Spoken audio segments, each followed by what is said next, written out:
There will now be an opportunity for silent prayer or meditation.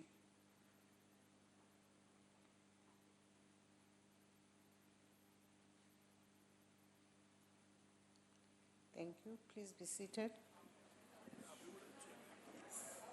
Yes.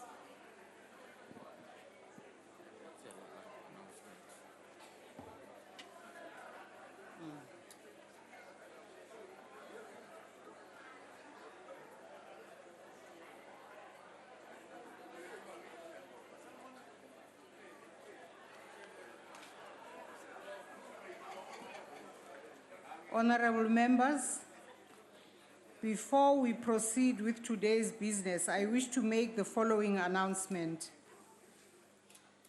The mother of Mr. Masibulele Xhaso, Secretary to the National Assembly, passed away yesterday. Mr. Xhaso's mother was 79 years old and had been ill for some time. The funeral will be held in Centane in the Eastern Cape this coming weekend. Details of the funeral will be communicated as they become available. On behalf of the presiding officers and the National Assembly, we would like to convey our deepest condolences to the Xhaso family during this time of bereavement. I wish to also say that a delegation will be representing Parliament at the house of Mr. Xhaso this afternoon, shortly after the sitting. The Secretary will read the order of the day. Resumption of debate on vote number 1, reply by President. The Honorable the President.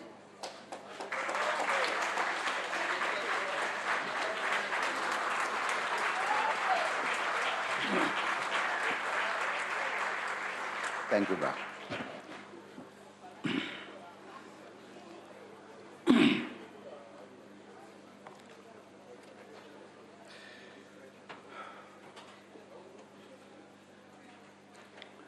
Honorable Member Singh, you seem to be an orphan today. You are on your own. Just for now, my leader will be here soon, Mr. President.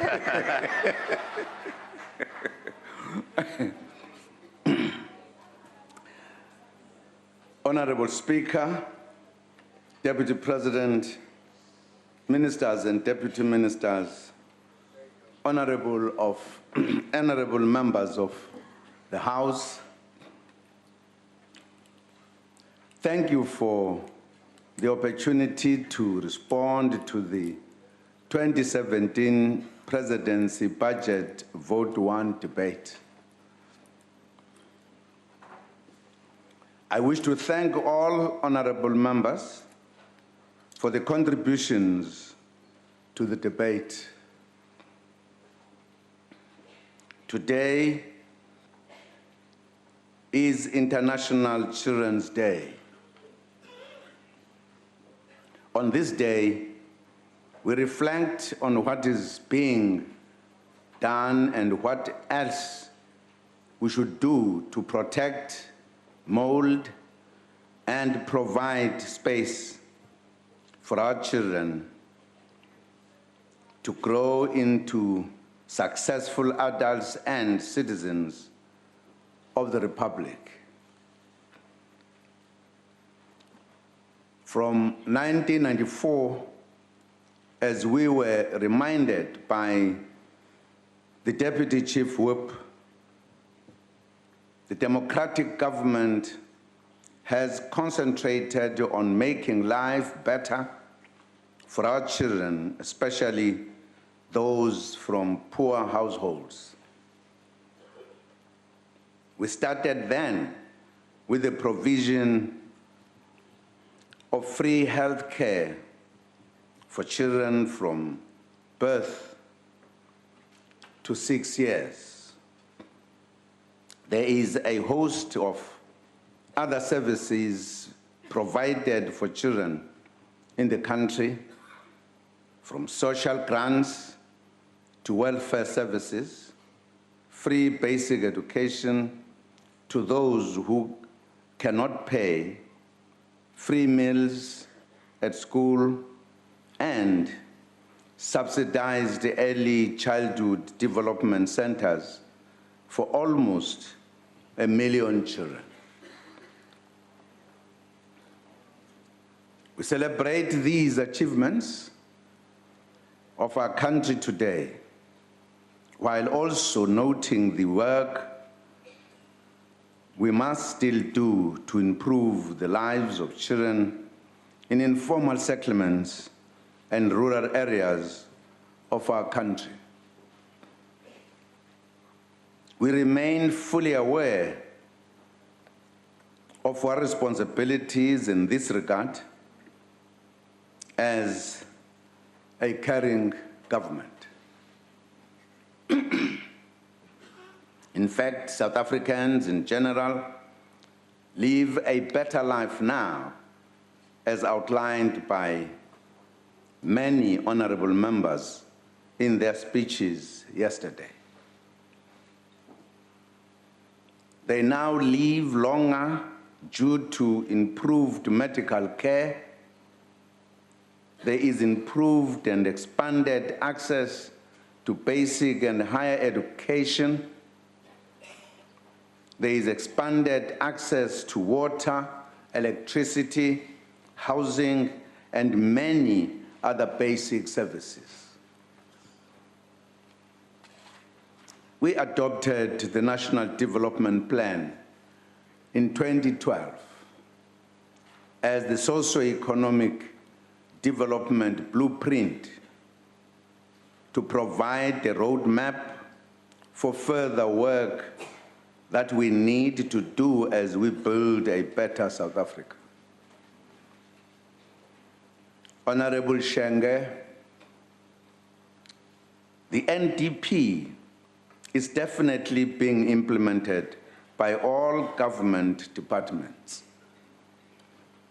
As outlined by Minister Hadebe, the goals and targets of the NDP have been integrated into government's medium-term strategic framework for the electoral period 2014 to 2019.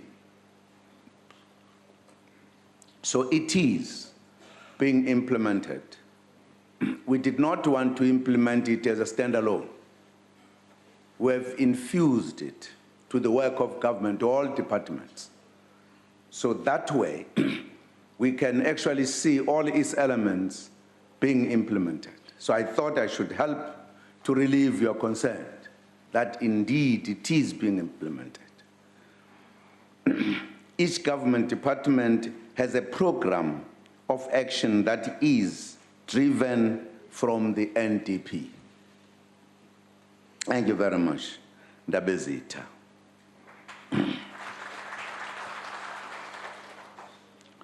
We need to improve the manner in which we communicate the implementation of the program of action and ensure that our communication clearly links the programs to the NDP more explicitly so that you can, without difficulties, realize where they are and what is happening. Honorable Shenge, you also sought clarity on radical socio-economic transformation. This approach is a decision of the 53rd National Conference of the ANC, which took place in Mangaung in 2012. So it is a policy of the ruling party. It is the policy on which, among others, the voters voted the ruling party into government. It's nothing that has come from somebody's head. It's policy. We met under the theme, Unity in Action Towards Socio-Economic Freedom. A key resolution of the conference was that the second phase in our transition from apartheid colonialism to a national democratic society would be characterized by more radical policies and decisive action to effect socio-economic and continued democratic transformation. So people who are still doubting about this, they can read the resolutions. They can't seek for more clarity. The resolutions are very clear.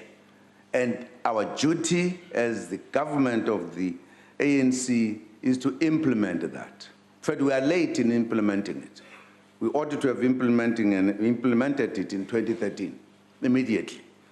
But because we want people to, ihlale izinze, izwakale kahle bayikhumbule, ingakho sesiyifaka manje.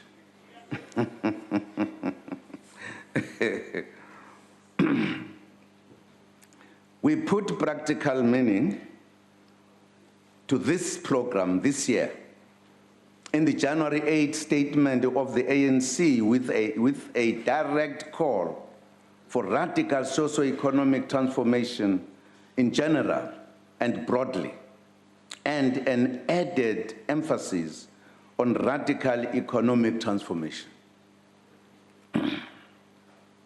We identified economic growth, accelerated radical socio-economic transformation, land reform and redistribution, the funding of higher education, fighting crime and corruption, as well as building the capacity of the state as the key priorities of the ANC in the current year, which automatically makes them key priorities of government. The ANC NEC Lekgotla in January emerged with a definition of radical socio-economic transformation. To clarify the issue, the ANC said, and I love it like I love the Bible, absolutely. And I talk about it all the time like a pastor talking to the Bible every Sunday. The ANC said it refers to, quote, a fundamental change in the structure, systems, institutions, and patterns of ownership and control of the economy in favor of all South Africans, because people miss this, of all South Africans, especially the poor, the majority of whom are African and female.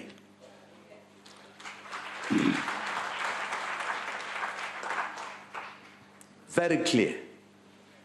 The reason why this is important, Ndabezitha, is because if we generalize a lot, anyone can generalize.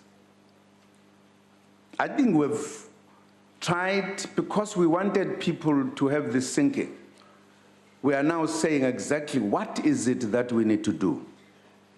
Firstly, I think everybody agrees that the structure of the South African economy was racially based. It excluded the majority. And that's what it is. And the system was based on that one. Because the system had to help that policy of the apartheid to be implemented, as well as the institutions that were there. The institutions that we have tried to build now, if we have not interfered with the structure and the system, they are still based on a foundation that is wrong. We can't sit and not correct that. Patterns of ownership. We can't even talk about that we are owning anything. the ownership of the economy of this country still in the same hands, because it is based on the structure. And the control of the economy, therefore, is in favor, and the control of the economy, therefore, is in favor of the minority. That's what it is. We either accept that reality and do nothing, and there will be no reason why we fought for freedom if we do so. But the freedom is not yet complete. This is just a straightforward line, truth. We want a kind of an economy that all South Africans benefit from. Not others benefit more, others less, others not at all. Especially the poor. The majority of whom, the poor, the majority of whom are African and female. What a gospel truth we have. That's what it is. And I know you would not disagree with this truth as a Christian.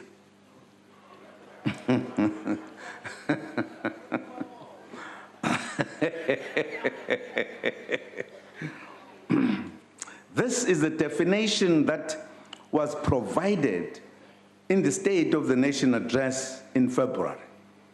Because we wanted the country to realize where we come from with this definition.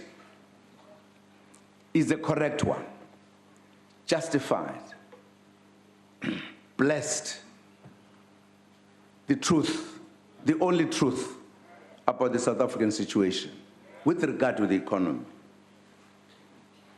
Let me emphasize that while economic emancipation is an imperative, our approach is much broader and seeks socio-economic transformation, covering both the social and economic aspects of our lives. The economic component of our program has gained popularity in the public domain and is now known as you know, today stories are told through acronyms, RET.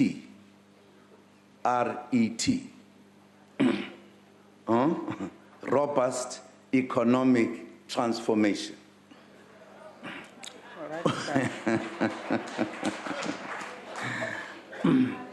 Because it's a matter that we need to talk about.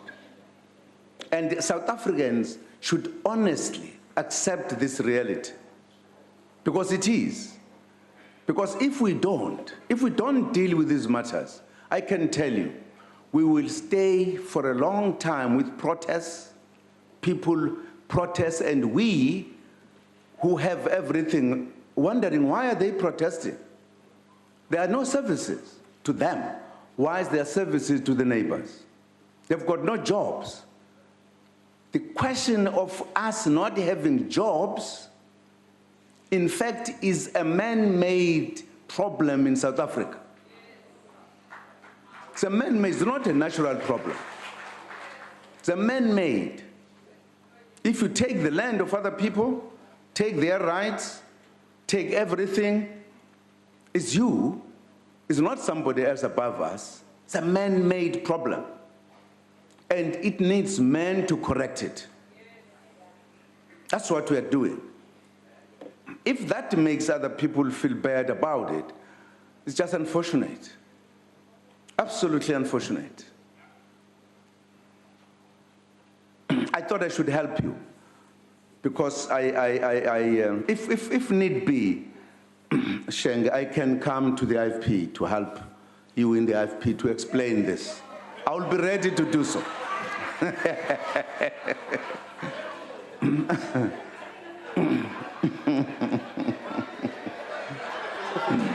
Point of order, madam. I think I Is should there a point of congratulate order? I think I should be congratulated for catching such big fish.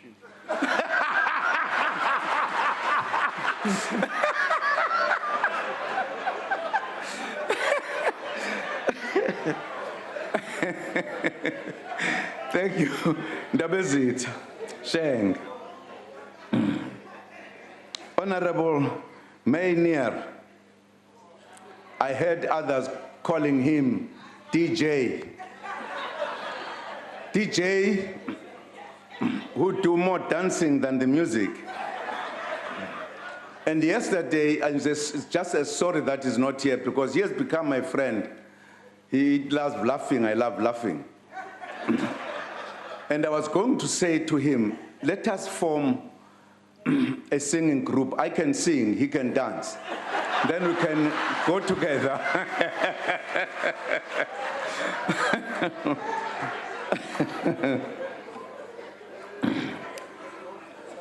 This friend of mine, his favorite government program, the 9-point plan, encompasses the levers that the government is using to ignite growth and the sectors in which we believe we can achieve meaningful economic transformation. And that's why the 9-point plan is absolutely crucial. Now, I'm happy because he loves it. He wants to be clarified all the time. Do you remember them? What do they say? So he's very taken up with this notion of 9-point plan. But unfortunately, he's not here. I don't know because I just came. I saw these chairs being empty. Maybe I will hear later why they are not here. These areas include energy, manufacturing, transport, telecommunications, water, tourism, the ocean economy, SMME development, mining, agriculture, and the Industrial Policy Action Plan.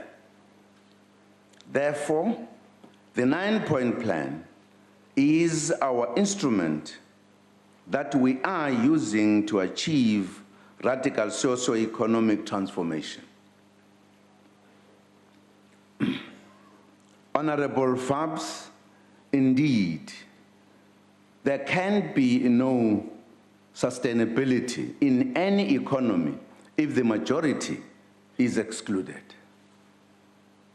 As stated in the State of the Nation address, only 10% of the top 100 companies on the Johannesburg Stock Exchange are owned by Black South Africans, directly achieved principally through the Black Empowerment Codes. According to the National Empowerment Fund, with regards to management, the 17th Employment Equity Report released last month once again pointed to the painfully slow pace of transformation in the South African labor market. 68.5% of the top management positions are occupied by the white group.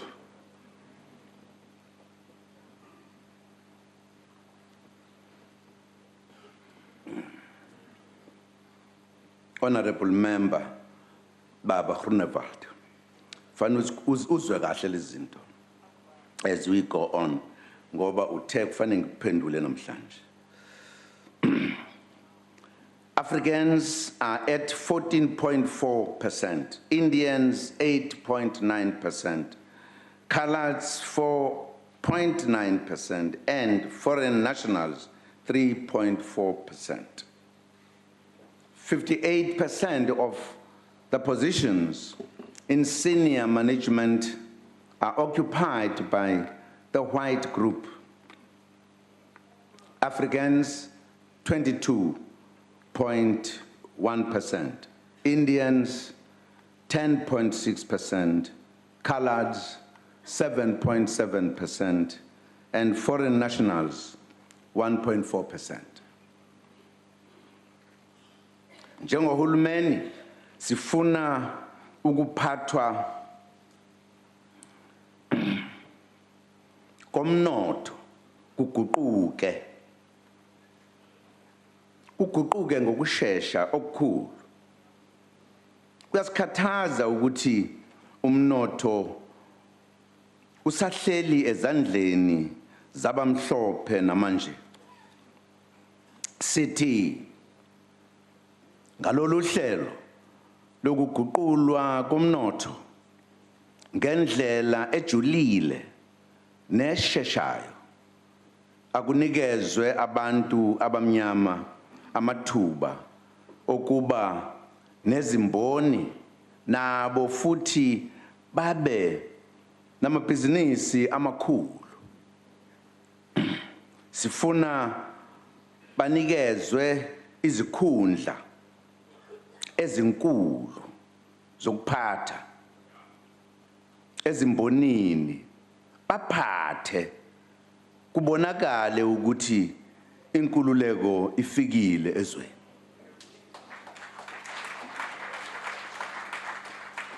Akuyekwe ukubacwasa ngebala ezimbonini abamnyama. Kufanele bahlonishwe kubonakale ukuthi ibona abaningi ezweni. Kufanele babe baningi nasezikhundleni kanye nokuba ngosozimboni. Sifuna nosomabhizinisi abancane emalokishini nasezindaweni zasemakhaya bathole ukuxhaswa uhulumeni. Iminyango kahulumeni isithunyiwe ihhovisi likamongameli ukuba yenze konke lokho kwenzeke kuze ziguquke izimpilo zabantu. Uma singakwenzanga lokho kuzoba umthwalo onzima kakhulu ukuguquka kwempilo zabantu.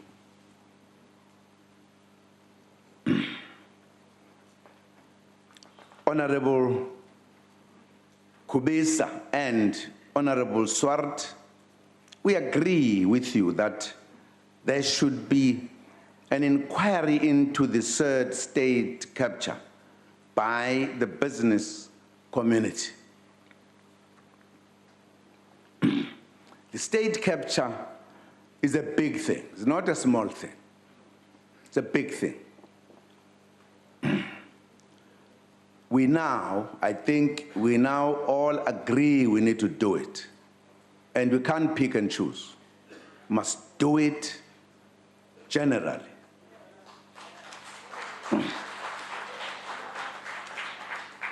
And that is going to help us because we are going to stop depending on rumors and allegations, but we will depend on the facts. So that people don't, as they were doing yesterday, pile allegation after allegation when they have no facts. Just because they've been reading newspapers. Other parties even use the newspaper articles to go to court and say you need to have a case on hearsay.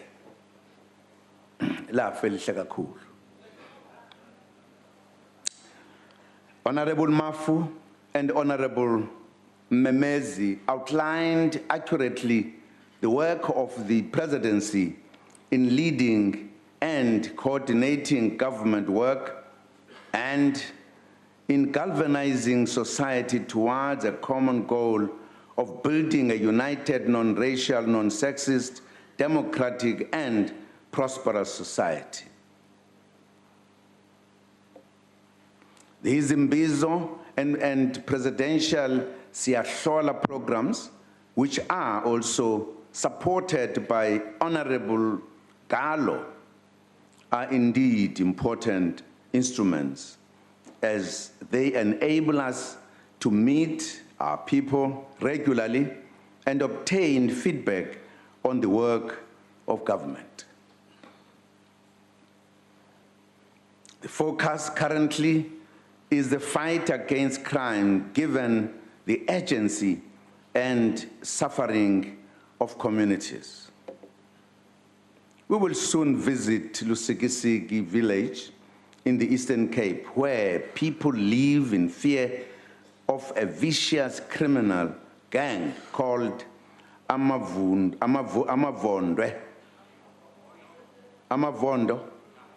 not Amavondwe, Amavondwe. No, the senior citizen is correcting, says Amavondwe. Agreed? Fine. Who terrorize the community. I visited the communities of Kwamhlabuyalingana in KZN, Soshanguve in Tswana, as well as Elsis River and Nyanga here in Cape Town, who are affected by crime. There are others too that we have not yet reached. The police can deal with crime and arrest perpetrators. However, society itself must play a role in fighting this wanton criminality and in preventing these crimes. We cannot make this a responsibility of the police alone. Serious crimes include violence against women, which honorable members have strongly condemned in the debate. Honorable Shabangu made a call to action to members of parliament to actively fight gender-based violence in their communities and constituencies. Indeed, we all have a role to play in fighting this horrible scourge, the crime. Honorable Mutau, South Africa is not on the road to being a failed state. It's not true. Unless we are living in another country called South Africa, we don't know. You need to free yourself from your party's propaganda and honestly track the progress that South Africa is making. You will feel proud to have been a leader during this period in our democratic transition. If you left the propaganda world and came to truthful world.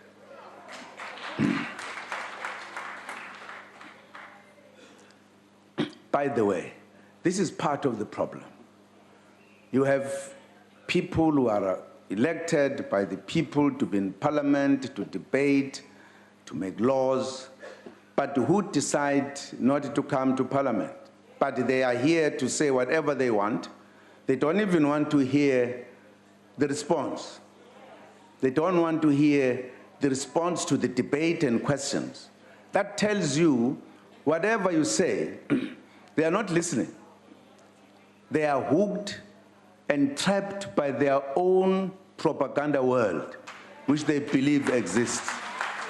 We are here, we are answering, they are not here. What are the voters, people who voted for them, saying? They were sent here to come and work. They choose, they pick and choose. We are not here, we are here. And even in the debate, by the way, they can't argue They can't argue. All they do is to just hurl insults. Oh God. I met a former president in Africa recently who said, what is happening in your parliament? We in Africa are pained by what is happening because it describes us as African as something out of this world. But we don't realize that because we are dragged by our propaganda, some people, unfortunately. uThixo abe nabo bandla.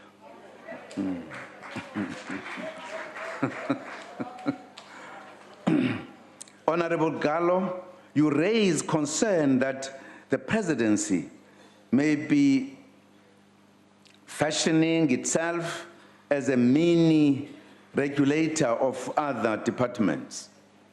The presidency provides strategic leadership and coordination of the work of government, and it also supervises and monitors the work of departments. Therefore, if it sounds like a regulator, it would be correct. That is his job, to supervise government. Honorable Godi, we have noted your concerns about the need to improve the work of the Anti-Corruption Interministerial Committee and law enforcement agencies.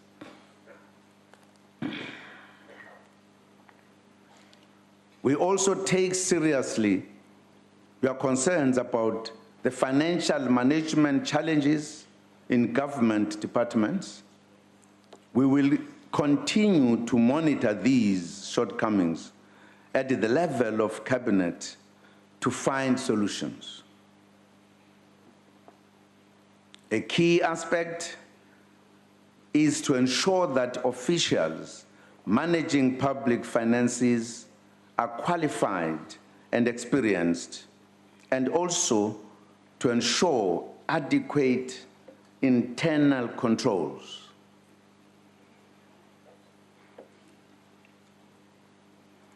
Honorable Speaker, I'm delighted that the Democratic Alliance MPs have been reading speeches of President Oliver Tambo lately. What a good thing.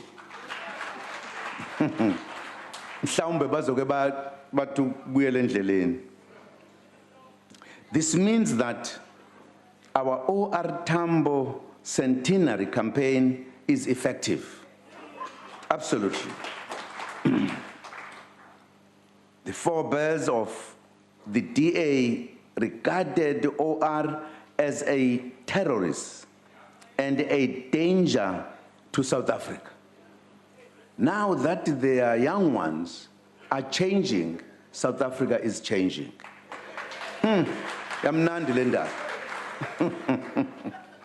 We therefore trust that the sudden discovery and embracing of OR Tambo is not opportunism aimed at diluting his legacy or distorting it to support what he did not stand for, which is the protection of the privileges of a few. He did not stand for that. And if people today, they stand for that, but they see the light out of his work and they are turning, this South Africa is going to be a wonderful country. I've never seen a party in my life. My life is not very long, it's just a few decades. An opposition that praises the opposition. It's very funny. Supposed to be opposing, they are praising. Instead of telling us about their policies, busy quoting ANC against ANC. There's ANC of Tambo. At first it was ANC of Mandela, and the current one is not ANC. Now Tambo, they've got no ancestor to quote. You must quote ANC to ANC. Eh. Ah la la. Dala lo mbutho. Even opposition icaphuna kuwo to make their point against the very organization. Quite a strange phenomenon. But we are happy that i-campaign iyasebenza. We have seen this happening with President Nelson Mandela, where the opposition has created its own Mandela, who was never the founding commander of Umkhonto weSizwe. And definitely not the Mandela who warned the public about the DA in 2002. They want to forget that and sort of own Mandela. This Mandela was wonderful, this ANC is very bad. When Mandela was still alive, Mandela was bad with his ANC. He leaves us, he's very good, but not the ANC. Been quoting him too much. Let us now quote Tambo. And stand here, we are a leader of the opposition. Oh, I wish Tambo lapha khona uyaphenduka umakunje. Where are the Verfoods and others? Quote them. What's your problem? And I'm happy because I'm picking Shengez here. He knows what I'm talking about. Compatriots, we begin Youth Month today, in which the whole country will honor and celebrate our young people who are the leaders of the future. We will honor the contribution of our youth to the attainment of freedom and also reflect on what else we must do to prepare a better future for them, working with them. Tomorrow, I will be meeting with leaders of various youth formations in the Presidential Youth Working Group. I reported yesterday on the good work done by this working group, which is coordinated by a committee of deputy ministers led by the deputy minister in the presidency, the Honorable Manamela.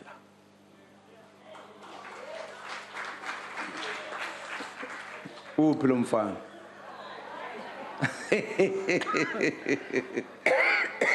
Yebo nanguya lo mfana olida i-youth. Umzwile nje nayizolo ukuthi ayi-youth le.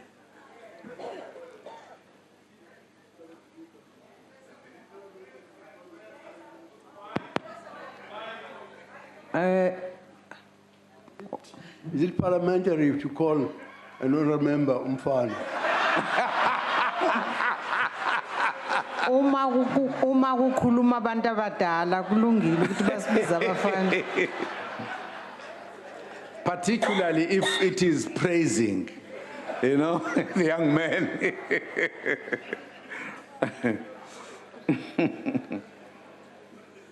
We will be celebrating achievements of our young people. The Deputy President showcased some of the talented young people who are excelling in various fields after hard work yesterday. I joined the Deputy President in appealing to the private sector to adopt our training and vocational education colleges, and also to absorb our graduates from these colleges and universities for internships and learnerships.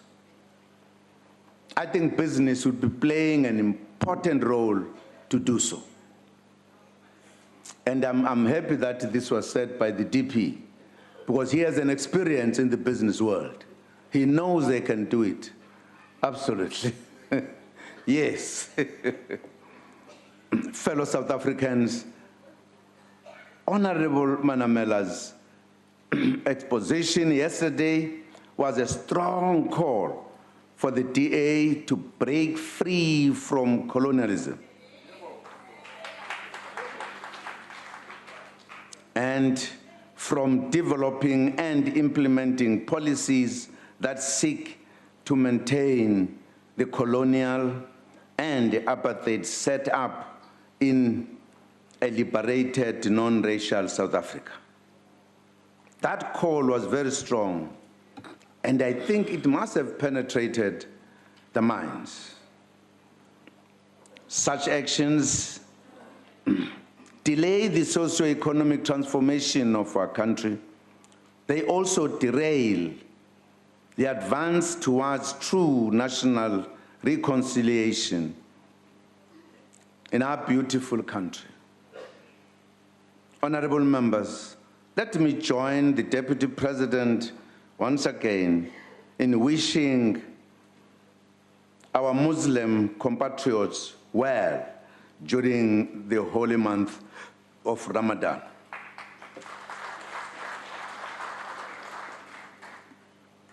They are part of the diverse and multicultural society that makes South Africa vibrant and unique. Madam Speaker, we pride ourselves of the fact that media freedom is enshrined in the Constitution of the Republic. South Africa is thus the perfect venue for the 69th World News Media Congress that will take place in Durban next week from the 7th to the 9th of June.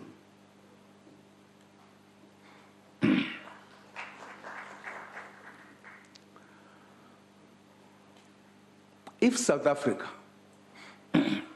was the country that is described by the DA, I don't know why would such important people think they can come here and hold a conference and learn a lot about media in South Africa.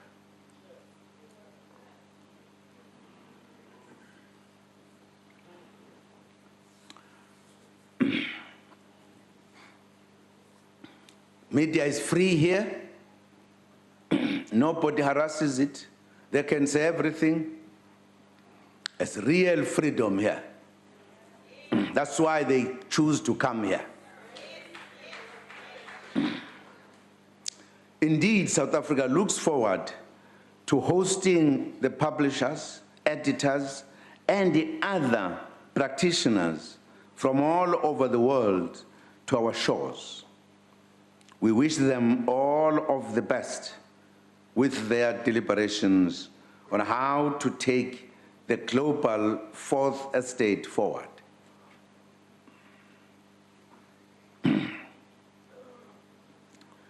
Honorable Groenewald, you asked me yesterday that I must help you to tell you why I seem to be hating whites. If I remember you well. And I must tell you why today. I must answer the question. You insisted.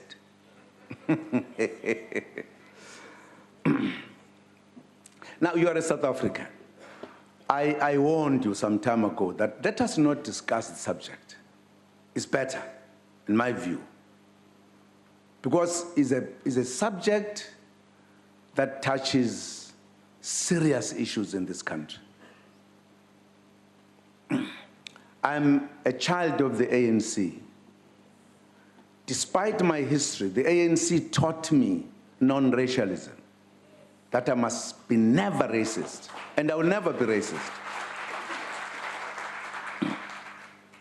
But that does not mean I must not correct the wrongs that were done in South Africa.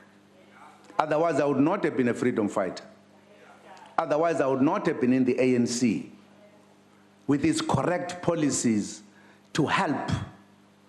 ANC says, let us deal with things to help unite the people of this country. Reconcile, forget about the past. That's what I believe in. But there is a reality in South Africa that between us, there are those who robbed others of their own possessions and made it theirs, and left others to be poor. All I'm saying, let us correct that, not by fighting.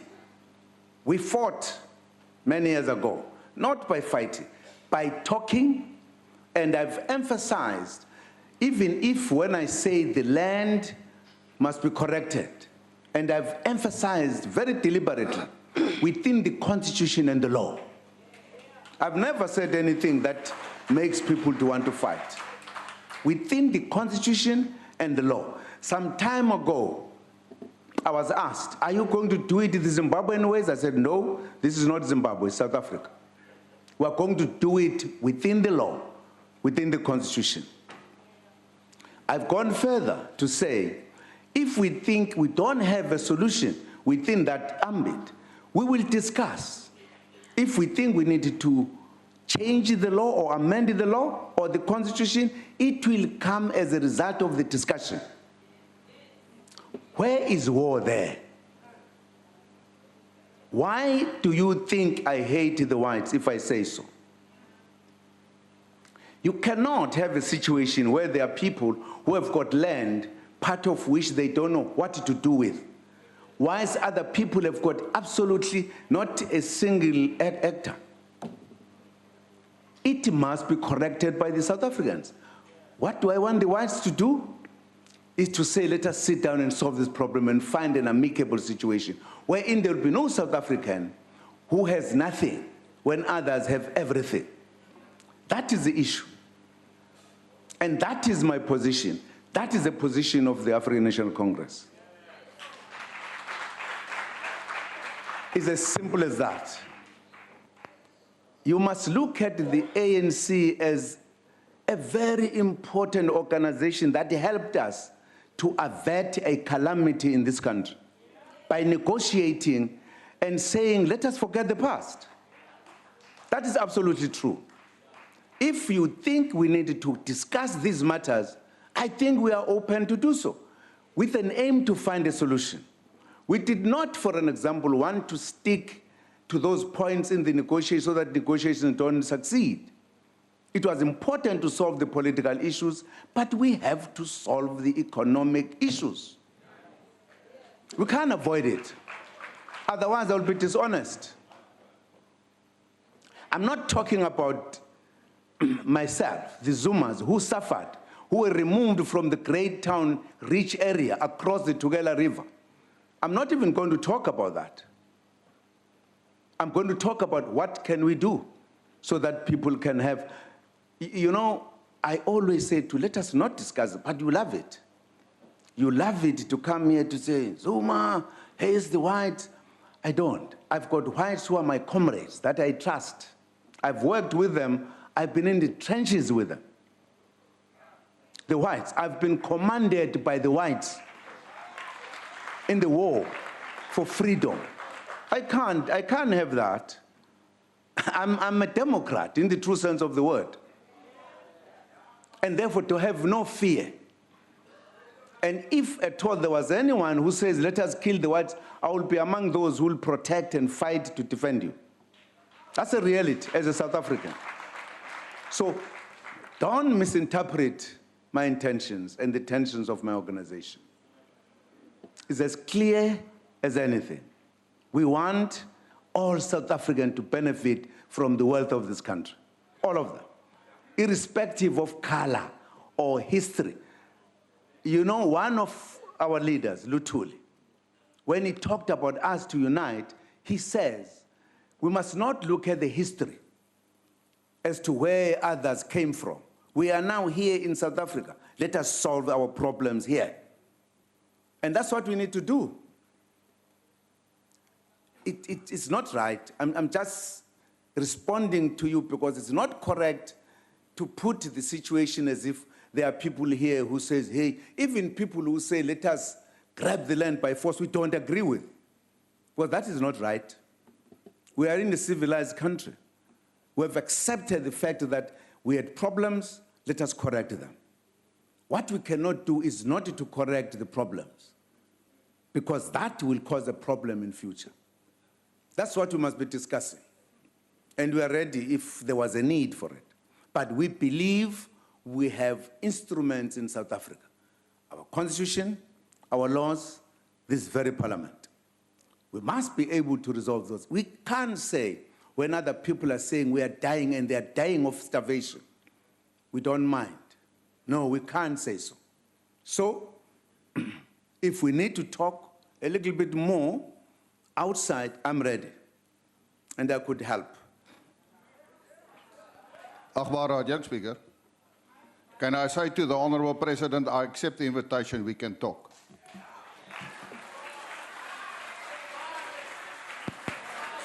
I'm sure the Honorable President is asking you precisely so he can get that answer.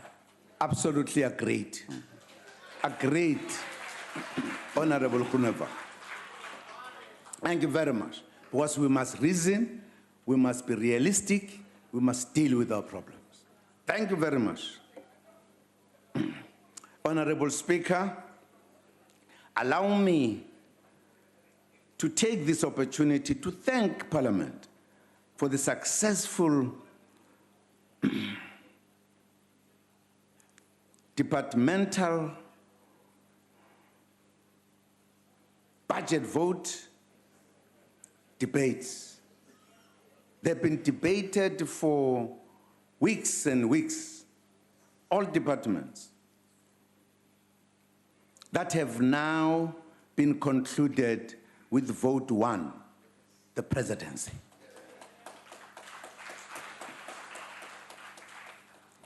And I want to tell you, fact that there will be those members of parliament who say, we don't support this vote, whilst others are saying, we support it. That's democracy. Can't be hated for it. Those are your views. The question is it the majority that says we don't support or the minority? Because democracy's main kind of element is the majority that talks and wins the debate. So I'm very happy that we have given ourselves time to discuss all these votes as we conclude with vote 1 today. Work will now continue towards the goal of building a better South Africa and a better life for our people. When we discuss and act within the rules of democracy, it is always a wonderful. I can tell you, there are many countries that look at us discussing here who have said they have learned a lot from this parliament.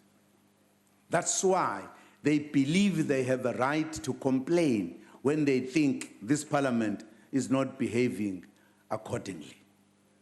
In fact, they do say, don't spoil your work that we have done.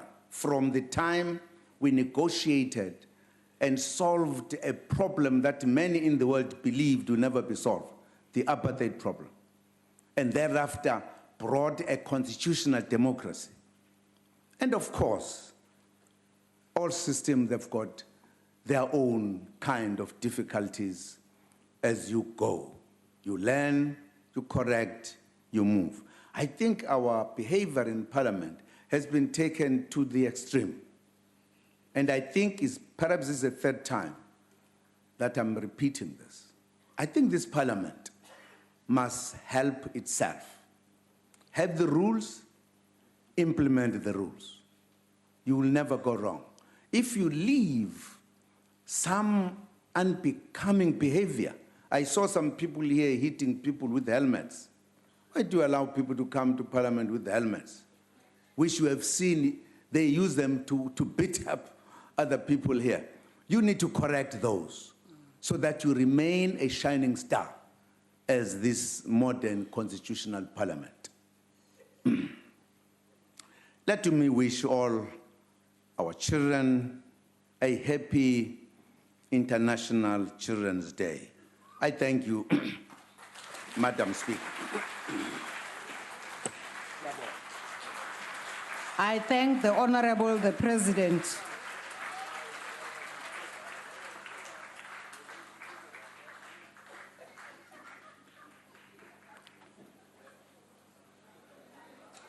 Honorable members, the last item on the order paper is a debate on an urgent matter of national public importance in terms of Rule 130 in the name of an honorable member who is not here, the Honorable Mbele, on the scourge of violence against women and children. I see the Honorable Mbele walking in. Honorable Mbele. Whenever